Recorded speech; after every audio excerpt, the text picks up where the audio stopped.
All right. Good day, everyone. Oh, I just realized I got to probably fix that slide. There you go.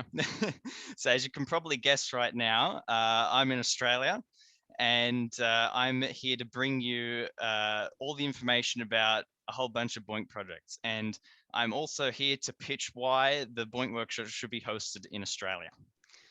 And I just realized, hold on, let me get my clicker. There we go. No, it should be working. There we go.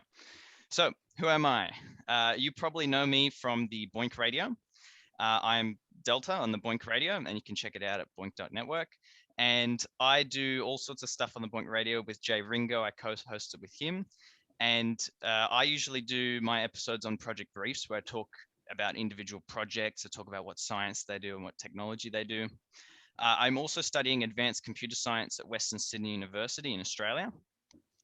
I'm also a Westpac Young Tech Scholar, and I'm a very, very proud Australian. So why am I here? I am here to make the workshop fun. I'm here to talk about some of the lesser known projects because a lot of the projects here in this BOINC workshop are going to be some very well known ones. And also I've seen some of them that are probably new to me as well. And I'm also here to remind everyone, especially the scientists, of how important their contributions and their attendance are. So first of all, I'm going to also pitch why the BOINC workshop should be hosted in Australia, because it has not been in Australia and it is currently 2 a.m. in the morning. And right after I do this, I'm probably going to fall asleep. So some reasons why the BOINC workshop should be hosted in Australia. First of all, we have the brilliant Bunnings sausage sizzles. Now, just to note, that picture there is actually a workplace health and safety hazard because the onions have to be underneath the sausage to prevent a slipping hazard. We also have some very friendly wildlife with some buff kangaroos and some very venomous snakes. And we have some big space ears from the park's radio observatory out in the middle of nowhere. I've been there a number of times. It's a lovely place. And we also have some lovely produce. And as usual, as a running joke and unsponsored promotions on the BOINC radio, I always bring a beverage to every event. So right now I got some lovely Australian Bilpin cider. It's non-alcoholic because I don't drink alcohol, but that's another reason to come to Australia. We've got some lovely agricultural produce. Now, let's talk about the impact of BOINC, because we have this massive cycle of what BOINC does to both the scientists and also the people who participate. So the scientists bring the science, the citizens bring their computers. So both of that all gets combined and jumbled up in BOINC, and we get results, and we also get the engagement of the people. So just like when we started out with SETI at home, people, you can go up to someone and say, oh, do you want to try and discover some aliens? Hell yeah. So it gets people engaged with the science. It also inspires people to take on science. And I know that back when SETI at Home was released, there were a lot of people who got very inspired with science pretty much, and they decided to pursue careers, they decided to educate themselves. And nowadays we want to continue that because I think the engagement in science has become a lot less over the years. And BOINC is one way to really boost that. So for all you scientists in here and all of you that run projects, you've inspired thousands of people, including myself, to do science. And just some examples here on this page, you have the original SETI at Home graphics. This is stuff that you could literally load up on your computer and go to your parents or grandparents and say, hey, look what I'm doing. I'm searching for aliens. I'm searching for these proteins. I'm searching for all sorts of stuff. We also have some millions of digits of prime numbers on Prime Grid. We have the protein models and everything from Rosetta at Home. We have the Asteroids at Home project, which finds and maps asteroids. And we also have the LHC simulator. So let's take a look at what we've achieved. So most notably and most recently, Rosetta at Home has found a possible antiviral treatment for COVID-19. And Rosetta at Home was one of those projects that actually ran out of work as soon as the coronavirus pandemic started, as everyone literally came onto BOINC and started computing.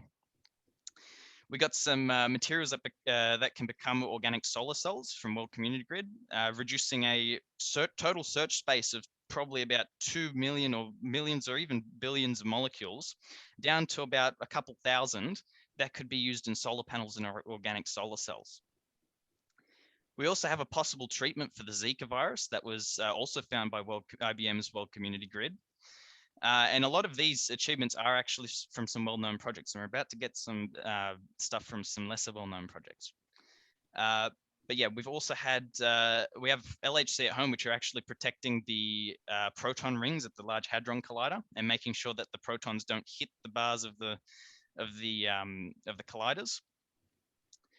We've made tons and tons of nanoscience research and research tools, as David Anderson was pointed out earlier, and that's through NanoHub, where literally students and researchers can make work units and stuff and actually publish them onto the BOINC network and get their computations done by other people's computers.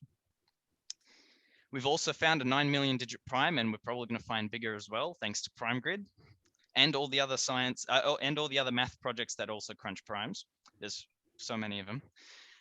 We've also successfully detected fake alien signals from SETI at home, where the scientists have to understand that there are satellites going around the Earth that just make random little pings here and there to basically trick the scientists into thinking that this is an alien, and to make sure that the science that gets done and the detections that get done at SETI at home are actually legitimate.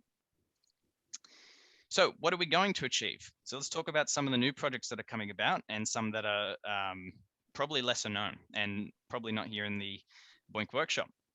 So we're probably going to find an accurate model of the universe thanks to cosmology at home. We're also going to make AI better a lot. Mostly, actually, probably one of the first AI projects that I've seen come onto BOINC so far is MLC at home. And in the BOINC workshop, there are going to be a few more AI projects. So I'm really loving to see the AI projects coming onto BOINC, because there's tons of computing power that's ready to come. We're also finding the most efficient multi-controllers thanks to Gerasim at home. So that's actually figuring out how to best orient certain circuits in a particular way to make it most efficient and achieve the best outcome. We're probably also going to map the human genome thanks to TNGrid. So they're mapping the genes of the human genome and other things as well.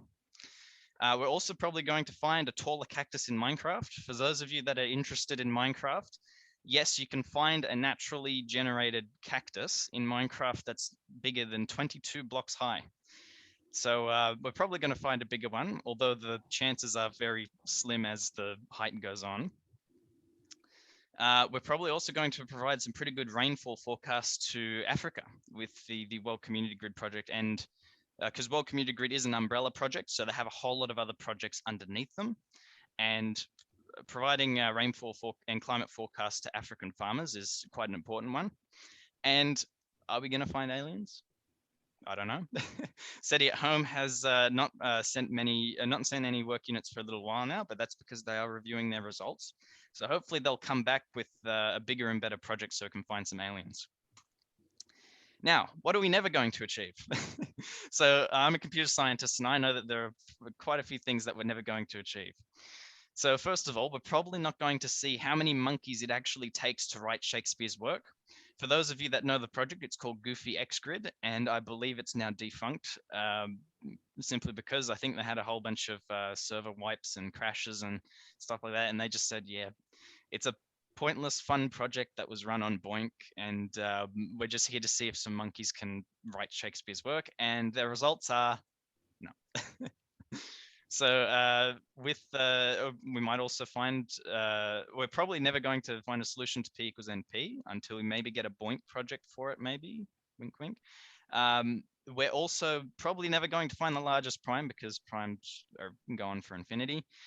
And we're probably not going to know how many amicable number love heart lockets we can make. So for those of you that crunch the amicable numbers project, you'll understand everything about amicable numbers.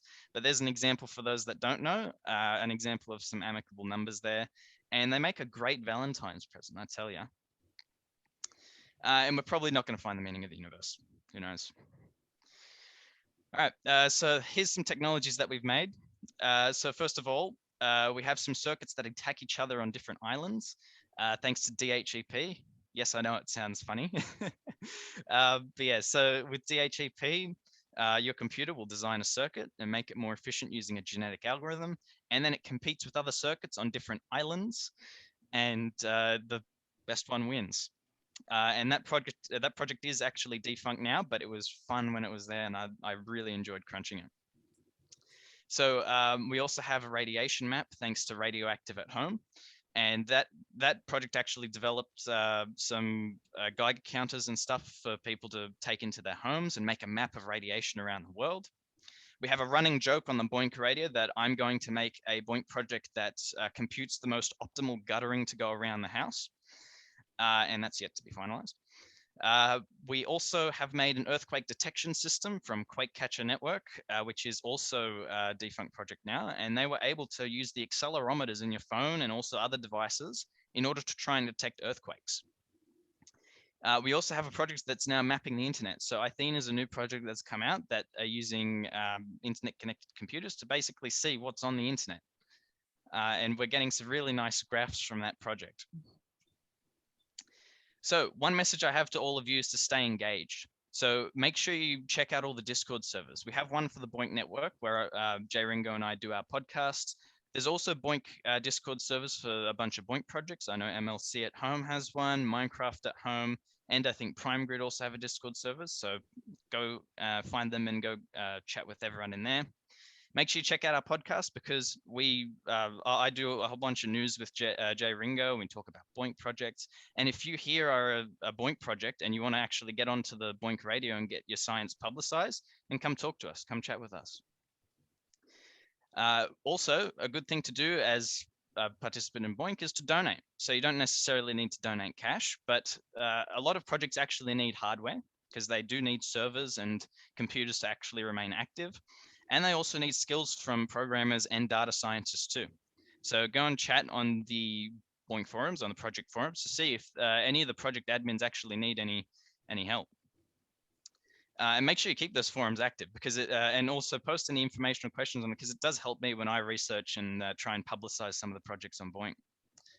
And most importantly, tell your friends. If you're doing any science, if you're crunching SETI at home, tell them you're finding some aliens. If you're crunching MLC at home, you're probably going to make a new Skynet. Yeah, so just publicize it, let your friends know.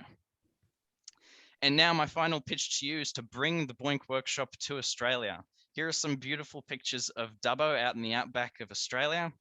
That's also where the Parkes Radio Telescope is. And I really hope that the next physical workshop is here in Australia because I don't want to wake up at 2 a.m. in the morning to see this. And that's it for the presentation. Thank you for watching.